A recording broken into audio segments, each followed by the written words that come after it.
This is the Good Neighbor Podcast, the place where local businesses and neighbors come together. Here's your host, Sean Preston. Welcome to another episode of the Good Neighbor Podcast. Today we have another good neighbor on with us, and that is Kelsea Dale of Royal Paws Pet Services. How are you today, love? I'm good. How are you doing? I'm doing well. I could never guess, for those who are on video, that you're a dog lover because there's only like 17 photos of animals there behind you. It's all my dog actually behind me on my office wall, and there's about 42 custom pieces of art of him behind me. That is pretty cool. We got a couple of our dogs. We have an Australian Shepherd and a Chihuahua. Those are really funny photos. I was going to say that's a very different mix of dogs that you have there. Yeah. My dog Ernest, he's Basset Hound, and he does some modeling and movies and film work, which is actually how I kind of ended up in the wedding industry. Very cool. Well, right before we hop into that, I'll let you know, I had the Australian Shepherd. My now fiance has the Chihuahua. Got together, and then there's where you get the crazy mix. The big one thinks he's a small one, and the small one thinks he's the big one. I was going to say, I bet you anything it's the Chihuahua that's the boss of that household. Yeah, they're pretty good. We got no complaints. So. Yeah, awesome.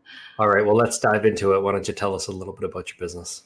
So I am a pet wedding chaperone, which you probably have no idea what that is, but it's exactly what it sounds like. So people hire me to bring their pets to their weddings and handle them throughout the whole day, sometimes care for them overnight, and make sure that they're looking in photos and walk down the aisle sometimes. Sometimes they're there for the reception and first dance, kind of do a little bit of it all. So basically, I believe pets are part of the family, and on my little board behind me here, it says that your wedding is one of the few days where everyone you love is in the same room together. So don't forget your pets. Very eloquent way to be able to say that. I'm getting married in June of next year. Well, I think your dogs should be there. Yeah, they will be coming down the aisle. My youngest sister, Chantel, she is pretty good with animals. She rides horses. She's a bit of a horse and cat and dog whisperer herself. Yep. So I totally dumped it on her that both the dogs are going to bring the rings up the aisle. I love that. Yeah. So, so I actually started in the horse industry too. A lot of people that seem to be really good with dogs and cats and animals in general have a background in the horse industry. I would do something like that, even where I hand them off to like your sister, let's say, to walk them down the aisle, but then they're cared for the whole day. So I would transport them to the venue, walk them beforehand, do handling during photos, and then hand them to her to walk down the aisle and then be on standby to take them back from her. Yeah, that's quite a convenient little service because somebody's got to go get them, pick them up. They're going to come here, and then I don't want to burden my youngest sister the whole time with having to try to take care of the dogs, and they're not necessarily allowed to be there without being under full supervision, or they have to be in a specific part of the wedding. They can't just come and hang around. Yeah, and that's what a lot of people don't realize is there's like a lot that goes into the background behind the scenes of it, like in terms of planning and coordinating the pet's itinerary for the day, but also the insurance side of things. So I had to get like a special insurance to be able to bring animals to these events and venues, because there's obviously like the chance that they could bite someone or injure someone, but also there's a ton of like glassware and breakables and things like that as well. So up until about 4 or 5 years ago, a lot of venues were not letting pets into the venue because they didn't want the liability of it. And now with there's myself and about 4 or 5 other companies that I'm aware of that are fully insured in Ontario. We've started kind of bridging that with the venues to help to make sure that people are able to bring their pets along. Very cool. And whereabouts are you located in Simcoe County? So I live in Aurelia. I kind of started my business in Barrie, but I travel everywhere. So I do GTA, Simcoe County, Muskoka, Kawartha Lakes, pretty much anywhere. I have a wedding next year in Cambridge, like all over.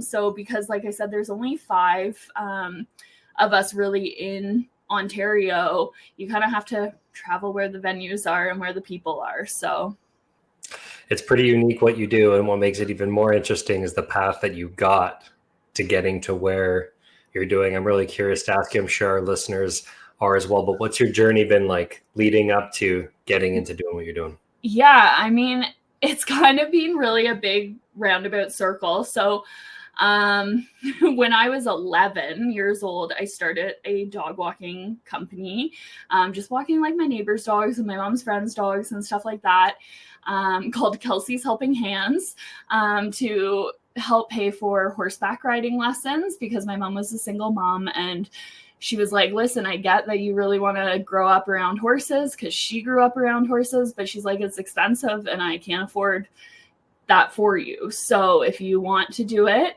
you have to somehow come up with half of your lesson fees. So I think it was like $25 a week back then that I had to come up with.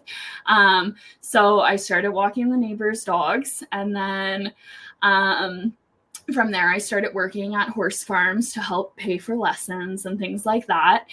I then I had a specialist high skills major in business when I graduated high school. So I went to Georgian College in Barrie, got my advanced business diploma, and from there transferred to Laurentian and got my honors BBA in business administration, with the intention, like anytime anyone was like, what are you going to do? I'm like, I'm going to be the CEO of a company, and the one rule at my company is going to be you can bring your dog to work. And that was it. Like I was like, I kind of like marketing and this and that, but like that was my one thing. I was like, I think dogs should be allowed at work all the time. And then I worked at Georgian for a while. I worked at Laurentian for a little bit, in all different backgrounds. Like I worked in the international department at Georgian, doing like orientations and events with the international students. And then I ended up at Bell for a little bit. And then I was diagnosed with TMJD. So my jaw basically started like locking down, to the point that I only had a millimeter opening, and they actually had to break my jaw and wire it shut.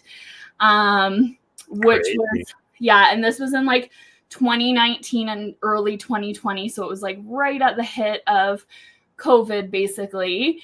And, I was just like sitting on the couch. I couldn't do anything. I couldn't eat. I could barely talk. And at the time I had a 10-year-old golden retriever, Diamond, and my physiotherapist was like, listen, your body's like seizing up at this point because you're not moving, you're not doing anything, like you need to get out and walk more. And I was like, okay, but my dog couldn't keep up going for like 5K walks a day. So I started taking like some of my friends' dogs for walks, and that slowly grew into a dog walking company. And like 2 years into doing that, one of my clients had 2 Newfies and a Bernese Mountain Dog, and she was getting married in her backyard and wanted them there, and was like, you're the only person that can handle these 3 giant dogs, like together they weigh like probably 350 pounds, if not more. Like nobody can walk these 3 dogs together except for you. Can you please bring them to my wedding? And I was like, sure, like no problem. So I posted a photo after her wedding of just these 3 huge dogs in their like little suits and flower collars. And it was like the bride's feet and the groom's feet. And it kind of like blew up. Like I had a bunch of people messaging me on Instagram being like, oh my God, you bring dogs to weddings. That's so cool. Like we're getting married next year or the year after. Can we sign up for you to bring our dog? And I was like, yes, but I need to figure out insurance. I don't know how to translate walking to weddings. And slowly I just kind of figured it out. I figured out the insurance piece of everything. I still do dog walking. I only do 4 days a week now with 2 groups of dogs. But I'm slowly teetering that down a little bit and just focusing on the weddings, because in like this past year I think it was 37 weddings, and next year I already have 22 weddings booked. So it's been a wild ride.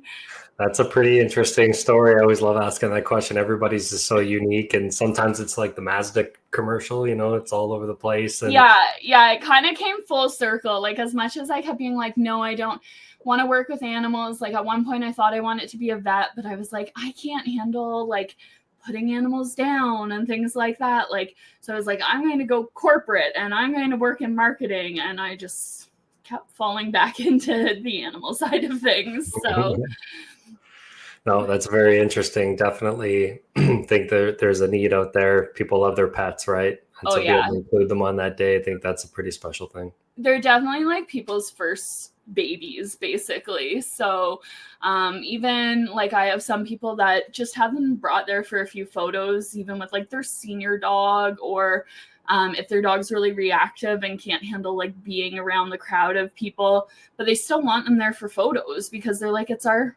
child, basically, right? So you want those memories, and unfortunately we long outlive our pets typically, but the photos and the memories still last. So 100%.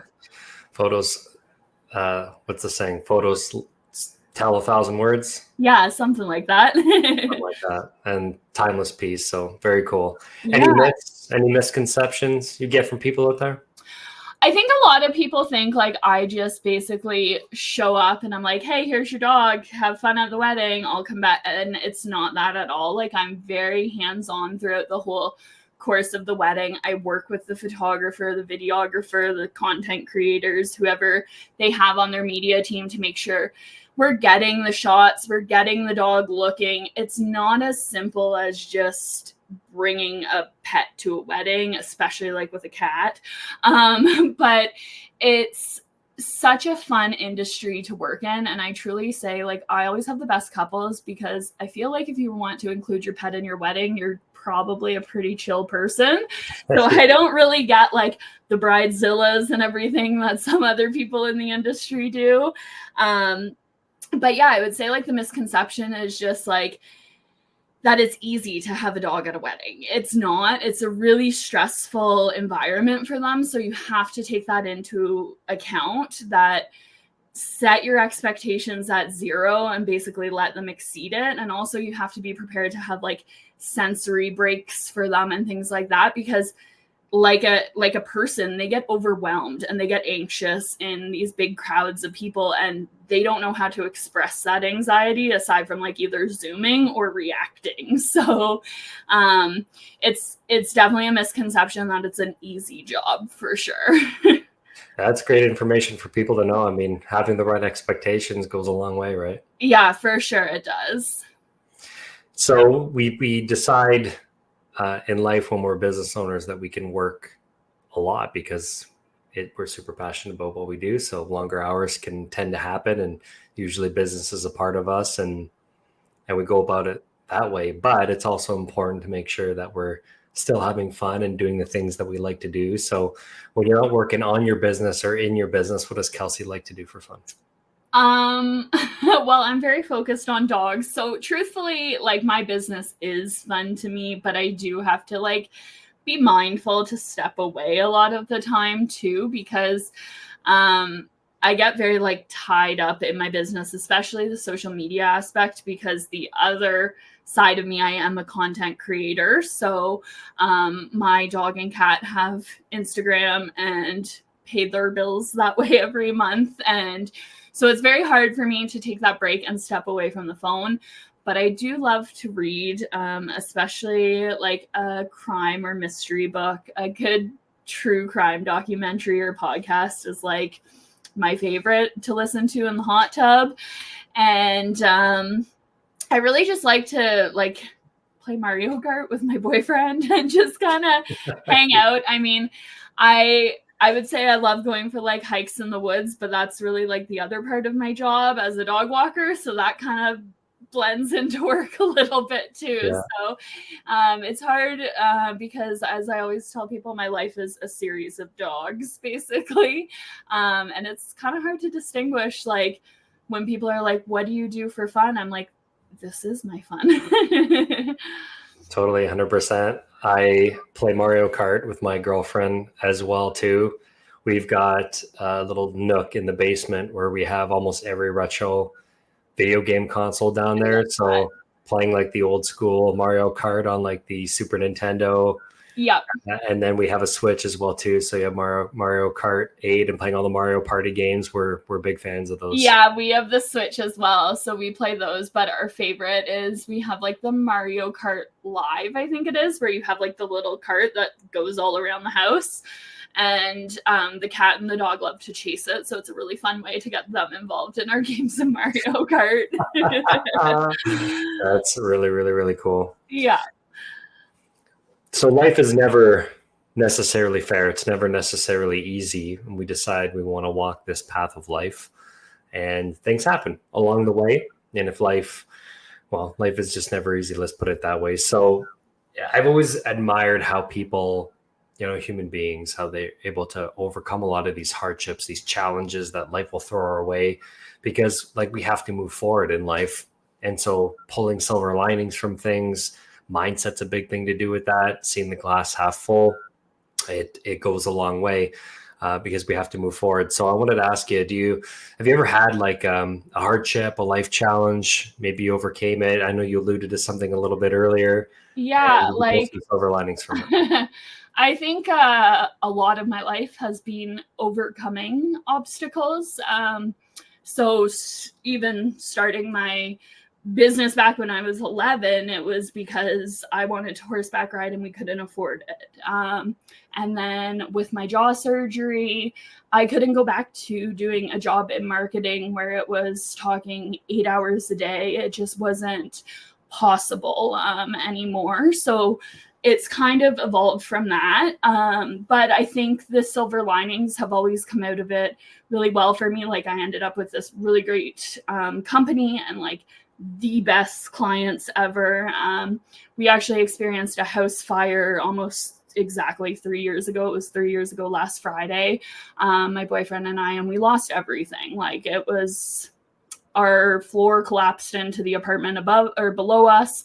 The roof collapsed into our apartment. Nothing was salvageable. But from that, my clients came forward huge. They donated on our GoFundMe, the Instagram community, because I do a lot of content creation, really came in behind us. And like, we always say, like, we're so lucky to have what we have now, because from those situations, we almost ended up better off. Like, we have a way nicer couch than we ever had before because a company through Instagram offered to send it to us and things like that. So I really believe that, like, as hard as some of the stuff is to go through, I think there's always like a more positive side of it that you come out of on the other end, as long as you have that positive outlook that like everything will be okay. Yeah, that's a crazy sequence of things that happened back to back. And yeah, it was pretty close back to back. Like, I had pretty much recovered from my jaw surgery, spent like a year or so building up my business in terms of the walking clientele. And then we had a house fire and it was like, unfortunately, our landlords didn't help us out much and we didn't have the right insurance. So we learned a lot from it. But we also really had such a great community behind us, which unfortunately a lot of people don't, which is why we really try and like donate back to anytime we see someone have a fire or something like that. We try and donate on GoFundMe or in terms of like gift cards or things like that to help them back out, because so many people helped us. Yeah, paying it forward, very big thing, and also like a really good reflection on like how you are as a human being. Because when you treat people well, and then you get that kind of response, that's a very positive reflection on how you go about your day. It's true, and I think that, I mean, so many people I always think if, you like animals, you're probably a good person. And if animals like you back, you're probably a great person. So that's kind of how I've always judged character on people. So I think I'm really lucky working with animals a lot to just have all those genuine people surrounding me because they're animal lovers too. No, very cool. It's something lovely that comes out of something unfortunate. But thank you very much for sharing that with us. Yeah. So what would be one thing that you wish our listeners knew about your business? That it exists. So often I hear from people, like I did a wedding show, the Lake Country wedding show a couple weeks ago, and the amount of past brides that were there with like their friends now getting married, and they were like, oh my gosh, I wish I knew your business existed 2 years ago when I got married. And I was like, I did exist. You just didn't know it was a thing. So that would definitely be like the number one thing is like, there are businesses to help coordinate having your pet at your wedding and making sure that the day goes smoothly for everyone. Very nice. Well, that was a lovely conversation, getting to know you, getting to know your business. I'm definitely sure there's going to be some people who are listening to this that want to find out more information. They want to get in touch with you. So for those who are, what would be the best way to reach you? Yeah, so on Instagram, Royal Paws Pet Services, or my website, royalpawspetservices.ca. And there's a few different contact forms on there that they can fill out, or sending a DM through Instagram. For some reason, my reply emails sometimes go to junk, so please always make sure you check your junk mail too. Well, very cool. Awesome conversation, getting to know you and your business, and wish you all the best in the future. Yeah. It was great chatting with you too. Thank you for listening to the Good Neighbor Podcast Midhurst. To nominate your favorite local businesses to be featured on the show, go to gnpmidhurst.com. That's gnpmidhurst.com, or call 705-413-3775.